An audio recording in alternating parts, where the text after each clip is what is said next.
Saan ho ba nagsimula ito? Ito hong sinasabi na pagkakaroon daw ho ng pagtatangka umano na kumbaga ma-entrap, no?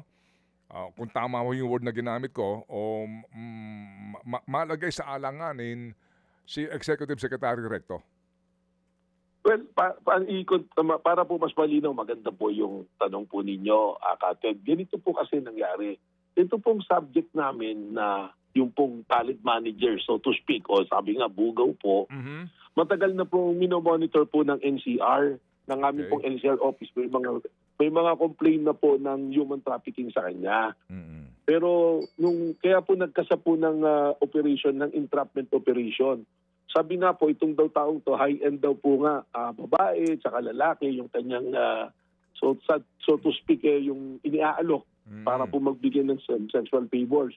So nagkasa po ng entrapment operation sa isang five-star hotel pa nga po ikinasa dahil yun po yung setup niya lagi, five-star hotel or private area po na ganyan. Mm. So nagkasa po, nang naibigay na po yung mark money, yung entrapment money po, nahuli po ngayon. Hinuli ngayon itong tao na to, dinala po yung 5 subject na babae sa office po ng NCR.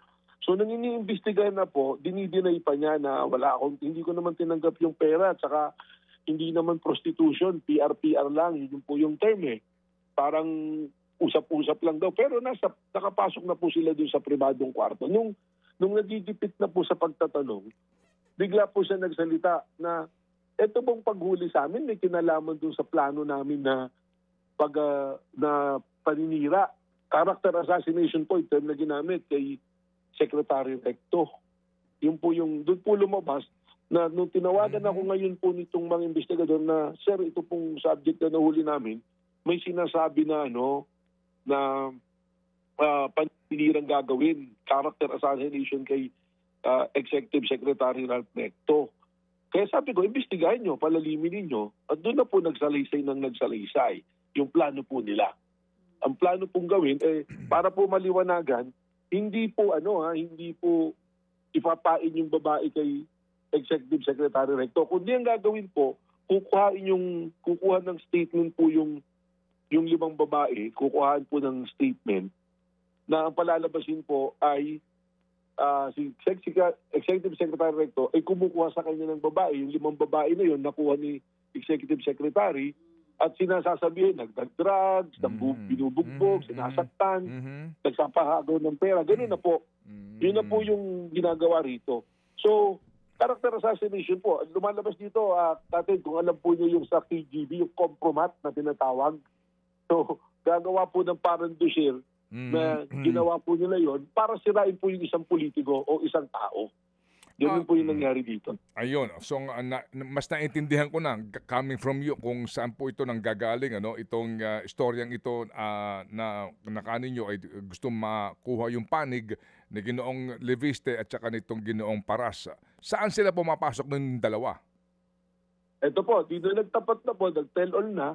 Sinabi, noong May 26, tumawag sa kanya si dating Congressman Jing Paras. At sinabi na may importante silang gagawin pagmimitingan. So nag-meeting po sila ng 3 beses sa isang restaurant dyan sa Quezon City. So yung meeting po nila, doon na nila pinaplano. Meron na pong salaysay na binibigay, naghahanda ng affidavit po. Yung 5 pinapahandaan. Ang humarap po doon sa meeting, ito nga, itong talent manager na to, may dalang talent. So isasalang po yun at ang balak nila this week, ipapile po sa piskalya, kakasuhan po ng bouncy si ES Recto, tapos po magpe-press con pagkatapos. At in fairness po kay Congressman Libiste, he was not present in the meeting. Ang present po si Jing Paras, saka po mga abogado na nagtuturo ng sasabihin at gusto silang ibibidyo na.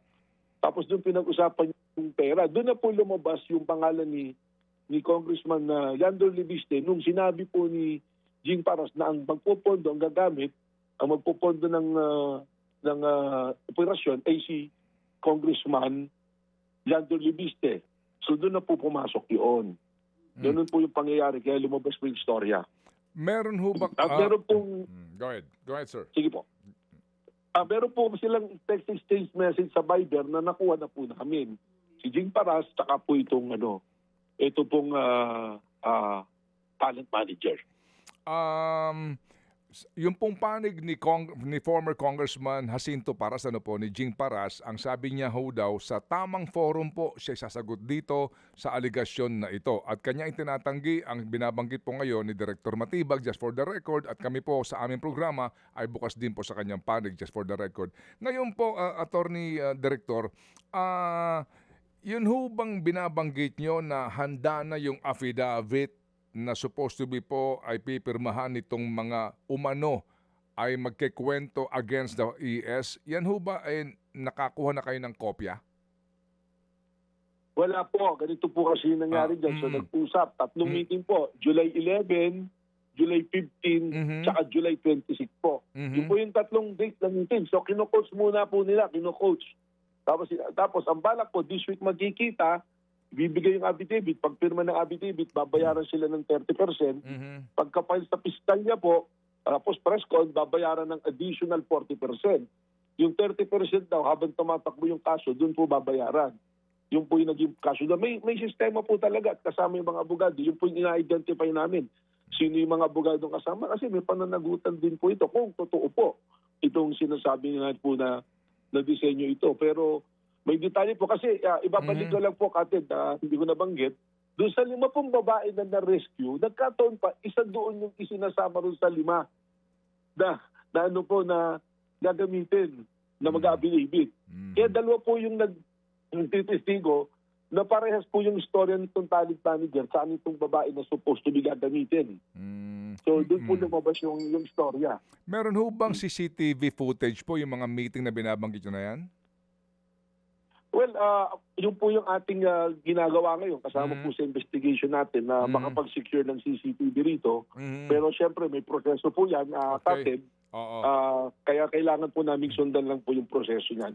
Ngayon, ang simple lang po, kung magsasalita talaga si Kong Jing Paras at categorically sabihin niya, hindi ko kilala yan, wala kami din yung pag-uusap, mas lalalim po yung investigasyon natin. Bakit nagsasalita ng ganito itong mga taong ito laban sa mga individual na yan? Ano po? Sir, yun hong bugaw lalaki.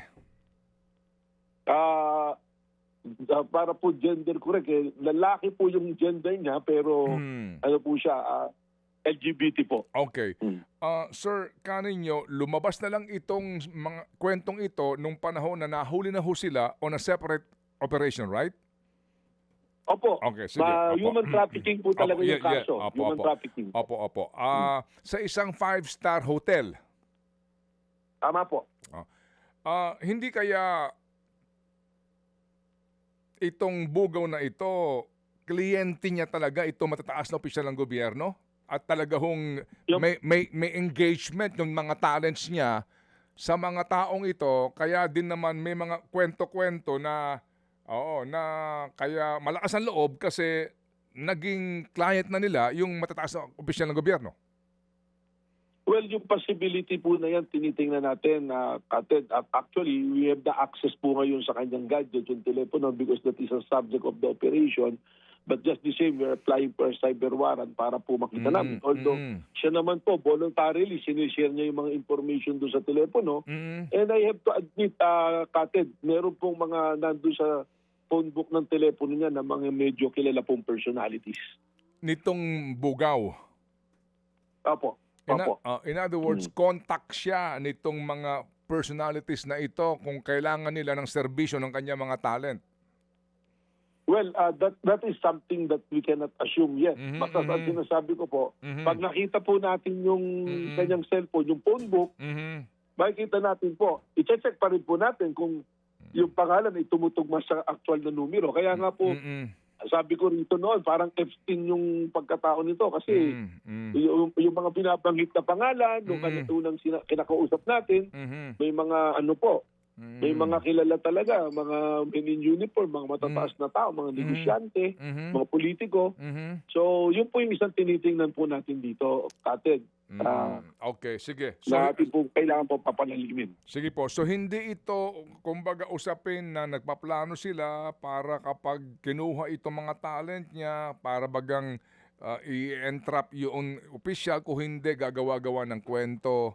kahit na walang ganoong senaryo. Yun po sinasabi ho ninyo na pinanggagalingan nito. But again, ngayon po, hindi pa ho natin may tuturing na talaga pong may kaugnayan dito si Ginoong Leviste o si Attorney Jing Paras kasi nga po, yan po kwento pa lamang noong pong talent manager para ho natin maiklaro lamang, Attorney, no? Tama po. At saka po nung babae, na isang nakasama dun sa operation po. Okay, So, dalawa sige. po sila. So, Oo. tama po kayo, certain. Kailangan namin tingnan doon sa CCTV kung talagang nangyari yung pagpupulong. Opo. Although doon po sa text exchange nila sa Viber ni Kong Jing Paras, we validated the number, sila yung nag-uusap. Oo. So, to Congressman Libiste, yung statement nitong atong talent manager, pwede nating masabing hearsay pa dahil nanggaling kay Kong Jing Paras.